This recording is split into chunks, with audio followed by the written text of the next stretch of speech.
So let's start with an easy question. Why did we lose the 2012 election? Now, put aside all of the kind of strategic implications of why we lost the 2012 election. Yes, we didn't do a good job on grassroots. We blew all of our money on ads that people TiVoed through in Ohio and Virginia and North Carolina and Florida. Yes, we did a poor job picking a candidate who was a pro-Obamacare candidate when the biggest issue on the table was Obamacare, and also happened to be, I mean, for all practical purposes, the first non-Christian, traditionally Christian candidate in American history in a time when Christianity, traditional Christianity, is really under assault from the left. Forget all of that. Instead, just imagine that you are a normal voter, which is to say that you're dramatically ignorant and you think that Kim Kardashian is significantly more important than the presidency of the United States. Now, Mitt Romney and Barack Obama are running against each other, and all you know about these guys is what they say about each other. And this is the truth. Both candidates actually succeeded in defining their opposition. They actually did. Here's how Mitt Romney defined Barack Obama. Barack Obama, very nice guy, good family man, somebody who really embodies what the Declaration of Independence was going for, who believes in the Constitution, although kind of interprets it wrongly, just not very good at being president. Good guy, bad president. Right? That was kind of the Mitt Romney picture of Barack Obama. And the polls showed that. If you look at the exit polls, people didn't think that Barack Obama was a very good president, and they agreed with Mitt Romney more on policy than they did with Barack Obama. Now, here's how Barack Obama defined Mitt Romney. This guy is the worst guy since Mussolini. This guy hates women. In fact, he has binders full of them just to prove how much he hates them. Not to hire them, but just because he hates women. This is a guy who straps dogs to the top of cars. This is somebody who wants to put you all back in chains. Right? This is somebody who, first and foremost, wants to fire people, and if he can really swing it, he would like to fire you just a couple years before your wife contracts cancer and dies so that you lose your health insurance and he can take credit for her death. That is the Mitt Romney that Barack Obama painted, and the exit polls showed that too. Over 80% of the American population thought that Barack Obama cared more about people like them than Mitt Romney did. Now, nothing in his policy would suggest that this president gives a damn about any American. Really, his policies are bound to fail, they are designed to fail, and he knows they will fail. In fact, he wants them to fail, because when his policies fail, then his policies have succeeded. The more people you have that are unemployed, the more Democrats you have. The more people you have crossing the border illegally, the more Democrats you have. The more people you have who are not in traditional family structures, the more Democrats you have. All of his policies are designed to achieve more Democrats. That's what he's in the business of doing. And bullying is the essential part of what he does. It is the central part of what he does. He has to bully us on a moral level. And here's the thing, it's bled down into everything that liberalism is all about. It's the reason that, look, I'm Jewish. That means that my immediate family is Republican. Everybody else in our family is liberal, not surprisingly. And this has been our experience. I'm sure everybody here is basically from the Los Angeles area, so I'm sure this is your experience too. Thanksgiving dinners are awkward. Right? At Thanksgiving dinner, you're trying to talk about the weather, and suddenly somebody brings up gay marriage, and as it turns out, you hate homosexuals. Like, you personally hate homosexuals. Right? And dinner starts to get kind of nasty, and you say, well, no, I really don't. You know, I'm just anti-gay marriage. And they say, no. You hate gay people. Right? And then when you start defending yourself on that, then they immediately go to, well, you must hate black people because you're Republican. And pretty soon, you kind of retreat to the den, and you watch the Detroit Lions get beat again.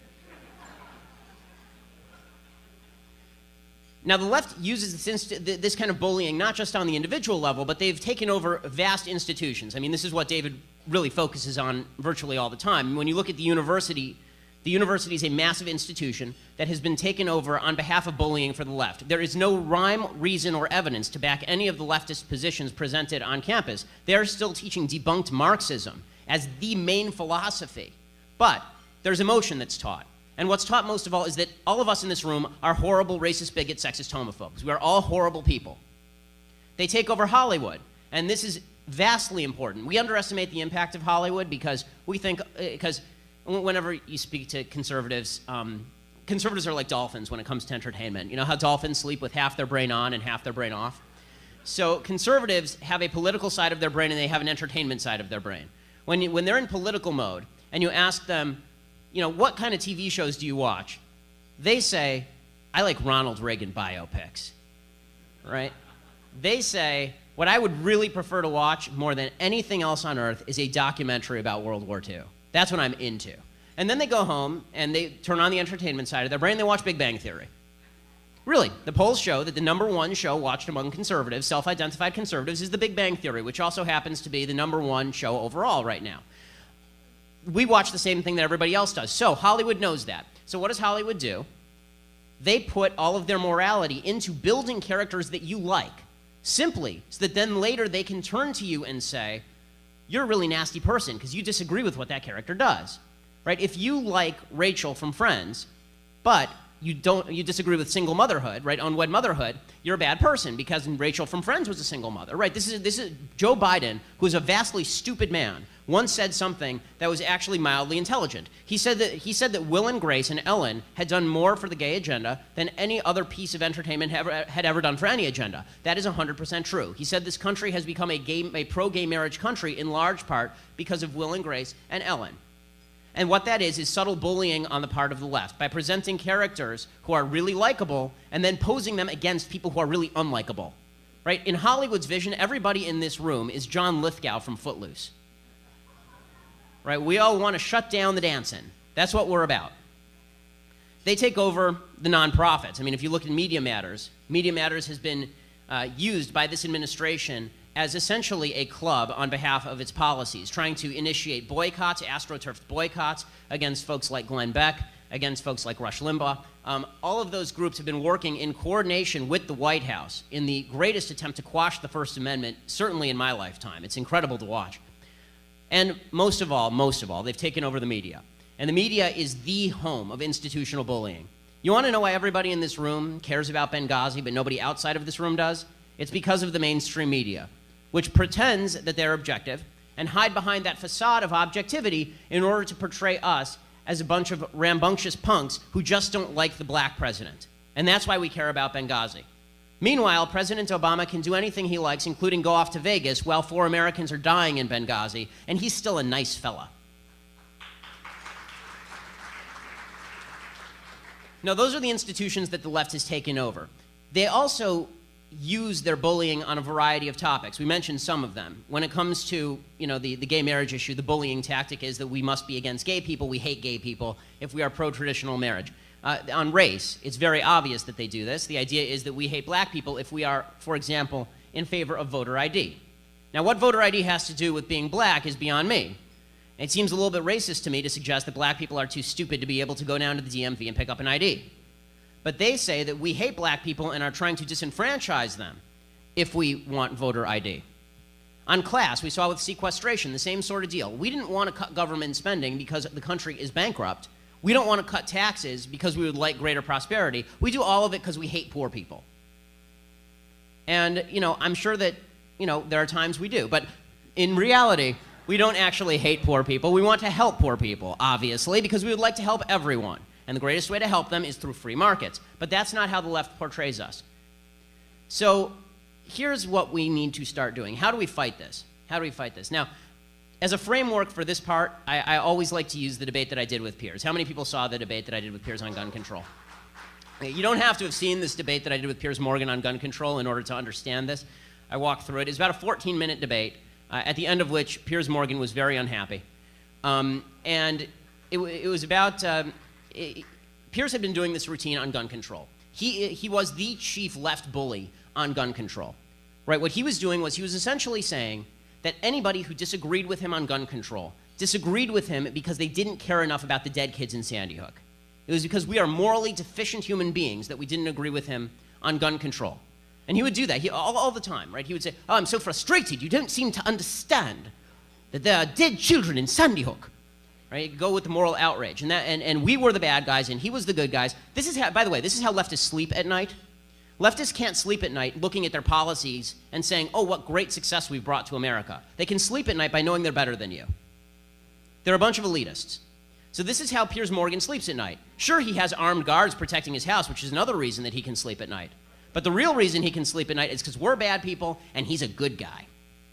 So I only had a couple things planned when I walked into this debate with Piers. There are 10 rules, basically, when you're debating somebody from the left. Before I get to the 10 rules on debating somebody from the left, there's only two reasons, really, ever, well, three reasons, why you would ever talk to someone from the left in the first place. The first reason to talk with someone from the left is if they're serving your food or providing a service. The second reason to talk with someone from the left is if they really don't know that they're of the left and you found the one rare liberal, right? He's like the white elephant, who's actually somewhat reasonable and open to argumentation. Then you can have those discussions. And the third reason is if you have an audience to humiliate the leftists publicly. That is really the only reason, those are the only reasons to talk with folks on the left. So, with that in mind, here are the 10 rules for debating folks on the left. And this is stuff that Republicans are going to need to do if they ever hope to win again, because our messaging is only slightly worse than the candidates that we've been running the last few years. The first thing we have to do is we have to take a page from their playbook, which is we have to frame our opposition. Barack Obama is not a nice guy. Barack Obama is not someone who cares about the Constitution. He's not someone who believes in the Declaration of Independence. He despises both of those documents. They stand against everything that he stands for.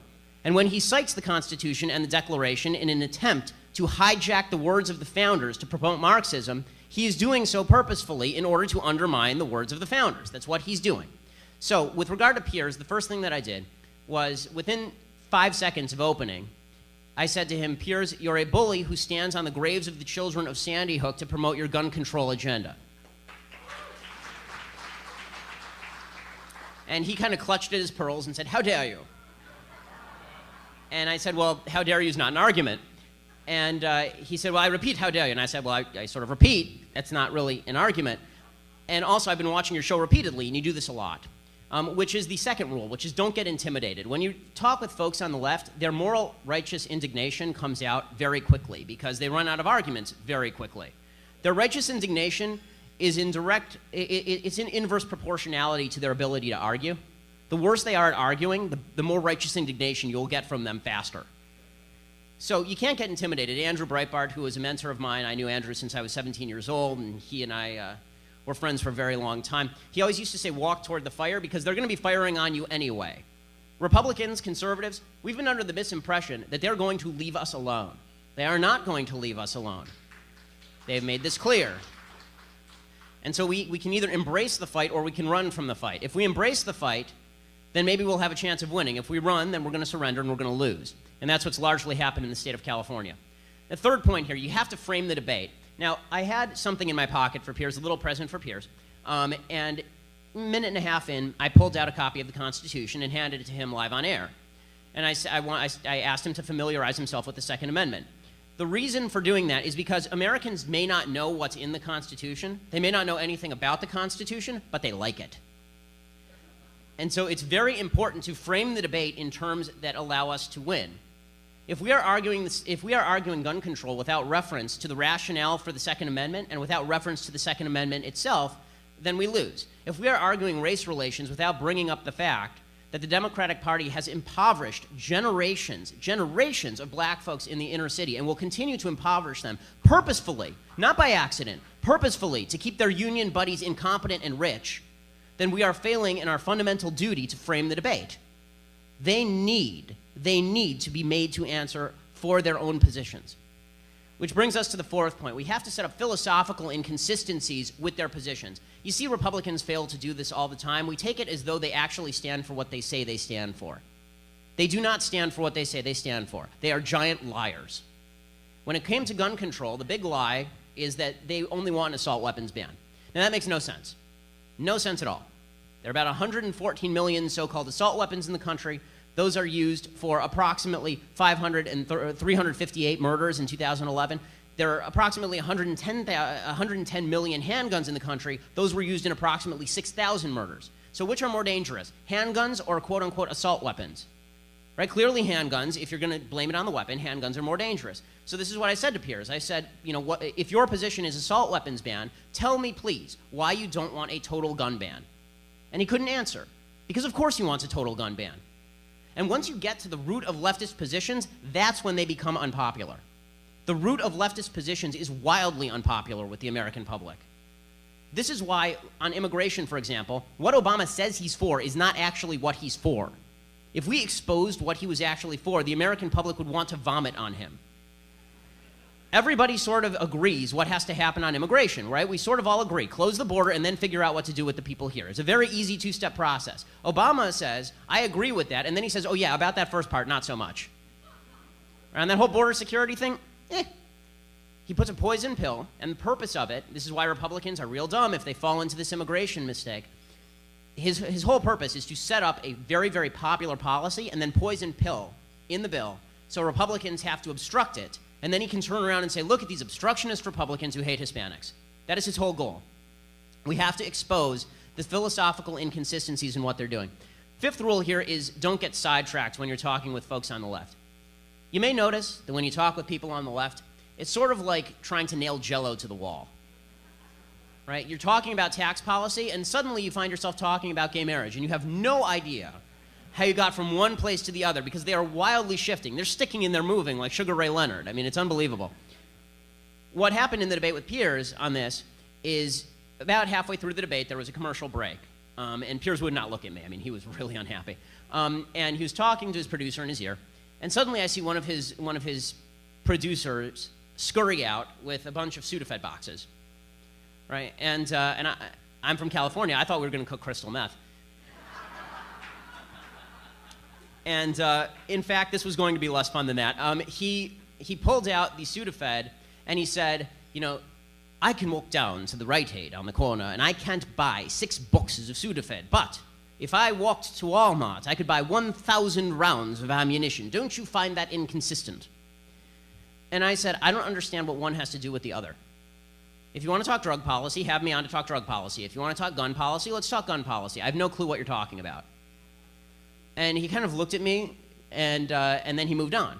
And he had to push the Sudafed aside. Later I tweeted, don't bring Sudafed to a Constitution fight.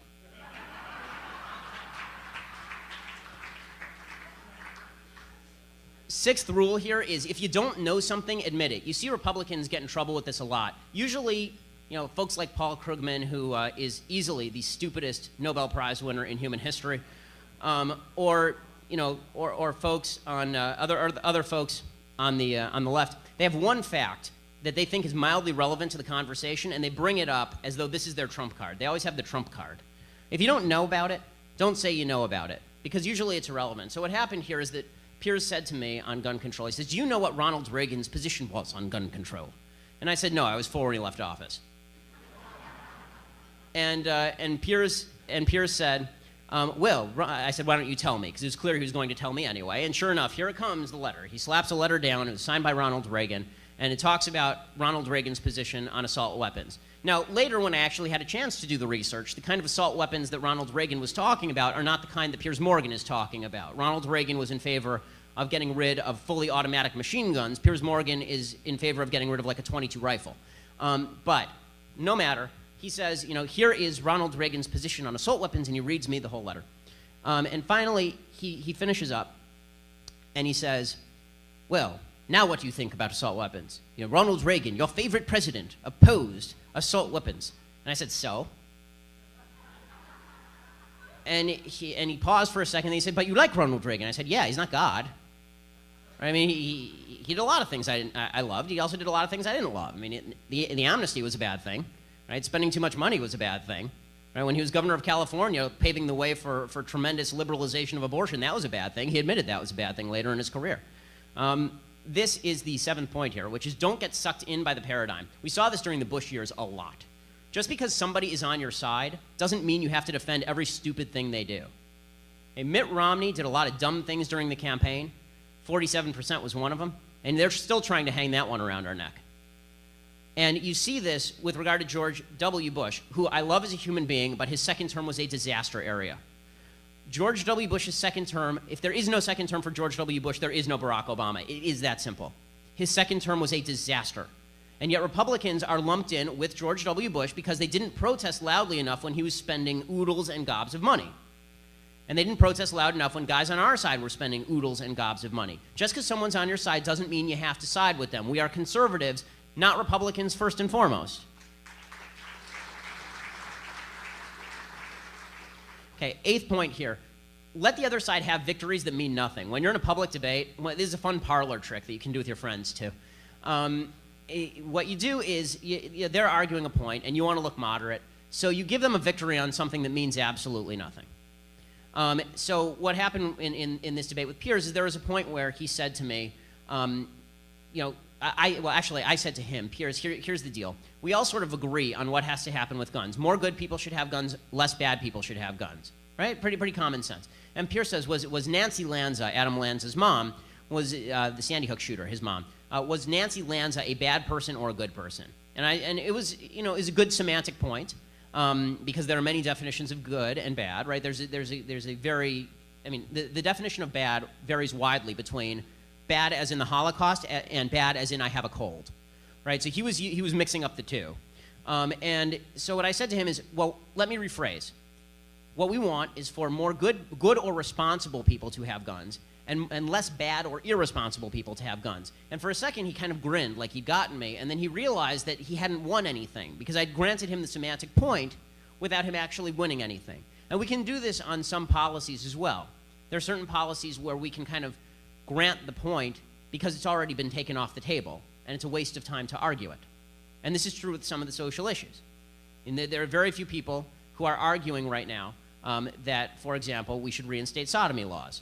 Right? Nobody is arguing that we should reinstate sodomy laws, and that's fine. That's in my opinion a good thing politically. You can say, look, we're not for reinstating any of those laws. That is what it is. You're not giving anything up. That debate is over. It's done. So that makes you look like a moderate, even though you haven't moved 1 inch on your actual fundamental position with regard to marriage. The 9th point here is to ask questions and reverse the polarity. You may notice when you talk with leftists, they're like prosecutors, right? You hate black people, don't you? Right? You hate gay people. I know you do. Right? The answer to this is that we have to make them defend their own positions. It's very difficult for the left to defend their own positions because they don't have positions. They have feelings. And so when they're asked to defend their positions, then it ends poorly for them.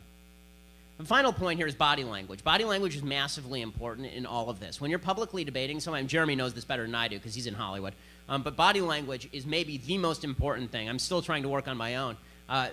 When you saw John McCain in 2008 debating, first of all, the optics of John McCain were just a disaster.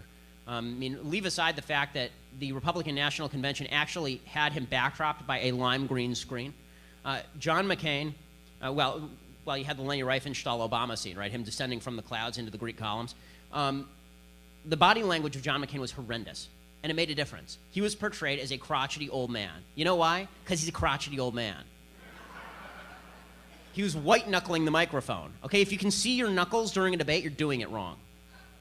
And Mitt Romney got it right during the first debate, and then he got it wrong basically during the last 2 debates. It makes a big difference. So during the debate with Piers was very much forward. He was very closed body language. He didn't look like a happy camper. I was having a good time. So I was perfectly happy. I was kind of back and open hands. All that matters. The imagistics matter. So, in sum, when it comes to the left, there is only one way to fight these folks, because this is war. It is war. This is not a hobby. This is not something we do for fun. This is protecting our way of life. If they are going to punch us, if they are going to come after us, we have to punch back. If they are going to argue character, and we are going to argue policy, we will lose every single time. If correct policy were a winning formula, Democrats would not have won an election for the last 75 years. Correct policy is not going to do it. We have to define who they are. This is not about us. This is about them. It's about what they're trying to do, moving us away from the fundamental American principles that make us America. When Barack Obama said during his inaugural address that we are America and we will always be the greatest nation on the planet, that is an absolute lie, and it is an absolute lie because of people like Barack Obama. We are not genetically superior to anyone else. We are not intellectually superior to anyone else. We have a better set of principles. And that set of principles is what we are fighting for. And that doesn't make us bad people. That makes us good people. And the fact that these want to undermine that, the fact that these folks want to destroy that, makes them morally deficient. There is only one way to defeat a bully. In the words of Barack Obama, you punch them back twice as hard. Thanks so much.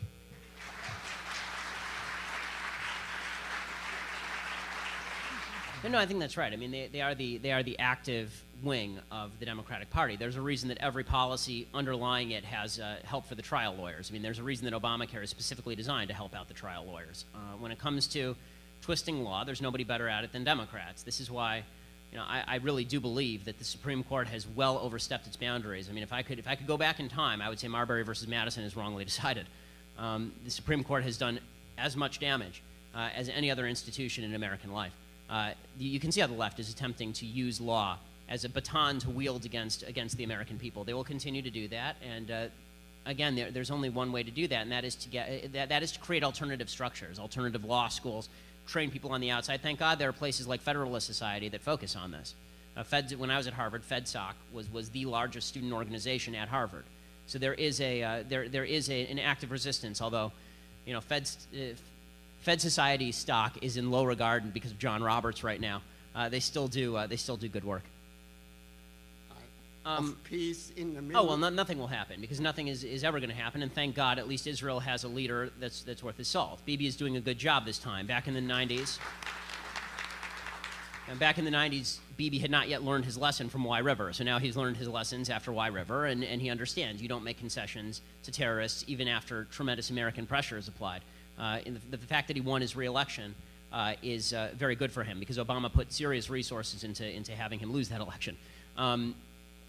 As far as what's going to happen, with the Jewish community in the United States and Democrats, I am extraordinarily pleased that Chuck Hagel is the new Secretary of Defense.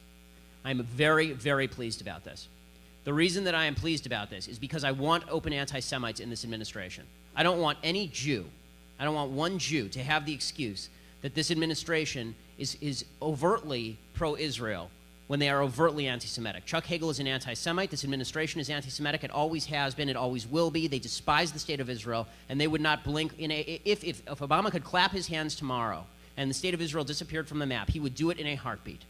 And any Jew who continues to vote for this Democratic Party, dominated by folks like this, should turn in his Jew card right now. Well, I mean, David knows this much better than I do. I'm a lifelong conservative, and David was once a leftist, so David knows how the liberal mind works better than I do. But I would certainly say that when it comes to the left, they are short-term thinkers. They are self-centered and they are short-term thinkers. And it doesn't feel good to say that there is a giant deficit looming on the horizon. Also, you don't win elections by saying that doom is around the corner. You don't. If you say that doom is around the corner and your opponent says, no, everything's great, nothing bad is going to happen here, then you look like you are, you're an apocalyptic thinker, and you're the bad guy now. I've been saying to Republicans in Congress for a while that they need to get off the entitlement reform bandwagon in PR because, look, we don't have the presidency and we don't have the Senate. It's not going anywhere. And you see what Obama's doing with it. Obama is grabbing entitlement reform. This week he's going to present his budget, and he's going to present entitlement reform as part of that budget, not because he actually wants serious entitlement reform. He knows his budget's not going anywhere, but simply so that he can look moderate while trying to raise Americans' taxes some more. That's the whole goal here. What Republicans should do, and what they should be really focused on right now with regard to fiscal policy and PR and messaging, is they should be picking out every example of bad spending in the federal government and passing an individual two-page bill to repeal that section of bad spending, send it to the Senate, force Harry Reid not to put it up for a vote, or force Harry Reid to pass it and Obama to veto it, and then run as fiscally conservative folks. And then when we actually have a majority do something. See, this is what Obama does. Don't underestimate Barack Obama. Do not underestimate him. He's a brilliant tactician, or at least the people around him are brilliant tacticians. He is very good at what he does. He understands something on a basic level. He only wins politically when he does not pass anything. Okay? When the stimulus passed, it launched the Tea Party movement. When Obamacare passed, he got destroyed in 2010. For 2 years, nothing happened. And then he won a wide-ranging victory in 2012 because he got to cast us as the obstructionist. Obama does not go for half measures. He's not going to be Bill Clinton. He's not going to come to the middle. He's going to pretend to come to the middle until he wins a majority, and then he's going to win a majority in the House, and then he's going to leverage whatever the hell he wants into place. Republicans cannot compromise on this stuff. We are no longer living in William F. Buckley's world. Okay, when William F. Buckley says our job is to stand athwart the rails of history shouting stop, there's a train coming down those tracks. We've been shouting stop for generations now, and that train is still coming. There's only one way to derail the train, and that's to bomb the train tracks. As far as kind of who the current leaders of the Republican Party are, I like the block of Ted Cruz, Rand Paul, and Mike Lee.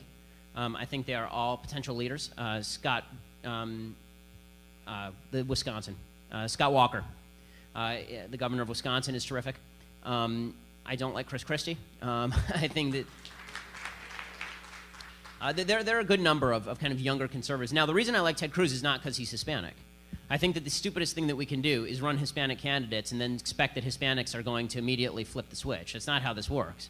Democrats do not win because Democrats run minority candidates. Democrats win because they give away goodies, and people like goodies. I mean, we like to talk about what a high percentage Barack Obama won of the black vote. I mean, look at the percentage that John Kerry won of the black vote. It's pretty similar. I mean, they were only separated by about 5 percentage points. So in terms of wooing minority communities, we're going to have to do something that we've never had to do before, and this is a testament to the fact that everybody in this room, we're no longer conservatives. You know why? There's not much to conserve. The status quo is not with us. If things keep going the way they're going, we are a bankrupt country, right? The status quo is not with us. And so what we're going to have to realize, especially when we do outreach to the minority community, is it's basically, California is like Afghanistan, okay? We need a counterinsurgency strategy. We need boots on the ground. We need folks actively changing people's lives in places where they have never experienced capitalism. If you go down to South LA and you take a kid from South LA and you drive them through Beverly Hills and you say, one day, if you work hard, the American dream is you can have this house. They'll look at you and they'll call you a liar and they'll be right. And the reason they will be right is because they are stuck in horrible schools with a family structure that is not built to support them. And everybody they know has been dependent on government for generations. And everybody that they know is not going to be living in that house on Beverly Hills unless they, strike it rich in some bizarre way. So what we have to do is we have to build a different lifestyle for folks. Instead of spending hundreds of millions of dollars on Mitt Romney's campaign ads, how about we spend hundreds of millions of dollars building schools in the inner cities that actually teach traditional American values, and we send these kids there for free, but not really for free. When they get out of school, then they work for the corporation that helped sponsor the education, right? Like an ROTC program. You get people dependent. I grew up in a traditional two-parent household. I grew up, my parents never took government money. And that's why I always believed in capitalism, because that's the lifestyle I led. You can't expect people to immediately jump both feet into a lifestyle they have never even considered before. This is why Democrats are so intent on destroying the inner cities. This is why they're intent on destroying minority communities. They're making people dependent on them. And that's not because these folks are bad. This is why the 47% comments were so stupid. Because it's not these folks are bad. They are no morally worse than any other human being. Okay? They're rich people who are living in New York taking government welfare. And to demonize those folks, it's not about them. It's about the system that they've been dragged kicking and screaming, or willingly, into being a part of. And it is our job to get them out of that system or provide them an option to get out of that system. And if we don't do that, then we are going to continue to lose. And that's a lot of hard work, and that's a lot of money, and it's not something we're used to. We're used to the default being, if you don't work hard, then you're poor. And if you want to work hard, then you get ahead. That's still true to a certain extent in California, just like it is in the rest of the United States. But if you have no experience with that personally, if you've never seen that happen to any of your friends, you're not going to believe that. What you will believe in is the welfare check at the end of that counter. Well, Texas needs border security on all of its borders. But I mean, it's a serious problem. As far as wooing the Hispanic vote, I said this at the California Republican Convention. I did the keynote up there a couple months ago. And I said, and I truly believe this, that our politicians need to start learning Spanish. And I don't mean that because I think that Spanish is better than English, or because English is not the language of the United States. It is. All of our founding documents are in English. But conservatism is not relegated to one language. You should be able to vote Republican without having to speak English. And if you don't understand what we're saying, then you're not going to vote for us. While we're busy railing against bilingual education, the left is busy running ads in Hispanic communities in Spanish talking about how evil we are. So we have a choice here. We can either get practical, or we can continue to fight yesterday's battles. Well, they're crazy. Yes, but we need them. I think Rand, by the way, is different than Ron. I'm holding out judgment on Rand. Yeah, as far as the Ron Paul folks, I think one of the ways that you're going to bring the Ron Paul folks into the fold is by having a truly conservative fiscal policy. And I think the Republican Party has been a long way from that for a very long time. They rightfully don't trust, the Republican Party or the conservative movement to hold down the spending and to stay relatively libertarian on kind of economics. And that's not inaccurate. So, look, if Rand ends up being the candidate in 2016, obviously that'll help a lot with that. And we're just going to have to work real hard in the next 4 years to teach Rand about foreign policy. Food. Well, they started it. I mean, and when I say they started it, what I mean is that they've deliberately turned entertainment into a political medium, and we have to fight back on that same plane. So, I tend to think Jimmy Fallon is a dramatically unfunny person. I ranked him somewhere between Pol Pot and Hitler on the funny scale, but he, there's something else that's wrong with Jimmy Fallon, which is that Jimmy Fallon is a leftist hack. Right? Jay Leno actually tries to provide a semblance of balance, and Jimmy Fallon does not. And NBC is moving away from that because this is what NBC does. NBC has deliberately tried to do that. I'm not a big fan of getting along. And what I mean by that is not that you can't have friends on the left. I do. I have friends on the left. We just don't talk politics. But they have made it unlivable.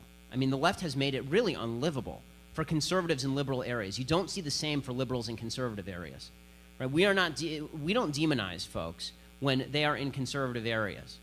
And they do demonize us when we're in places like Los Angeles or when I was spending time in Cambridge. This is what they do. And so if they're going to demonize us, this is actually a really important point. Civility is like the Geneva Conventions. And Geneva Conventions were designed to keep people in uniform. If you're out of uniform, then we can slap you in Gitmo and waterboard you. If you're in uniform, then you're a POW and you're treated under the Geneva Conventions. Civility is the same way. If people want to be civil, great, let's be civil. If people are going to be uncivil, then you don't deserve civility. In fact, it is counterproductive to treat an uncivil person with civility. If they call you a racist and you call them reasonable, you automatically lost the argument. Because if they call you racist, here's the logic. They call you racist, you say, oh, well, you're reasonable. What you're actually saying is that it is reasonable for them to call you racist, i.e. you're racist. Right? You just conceded their argument. It is dramatically unreasonable for them to do any of these things. Being contentious, we've been bullied into avoiding being contentious. The left has been utterly contentious for the last 40 years. I mean, they were bombing places in the 60s. The idea that we are the people who are, we're the fascists. I mean, you heard the language that Jeremy was quoting about me. When they said that I was a fascist version, that's apparently, I mean, I can guarantee that's only half true. But that's the language that they use about us on a regular basis. And we cannot fight back against that by trying to come to the table and have cultural conversations with them. I mean, that's the same folks who are on campus right now in the Jewish groups trying to have, iftar dinners with the folks who are then sending money off to the terrorist groups. So I'd love to have a common culture with them, but first they're going to have to actually care about what I mean to the culture, as opposed to throwing rotten tomatoes at me when I disagree with their politics. They do not care about half the country in Hollywood. That's why Michelle Obama is presenting the Oscars. Thank you, Ben. Thanks so much.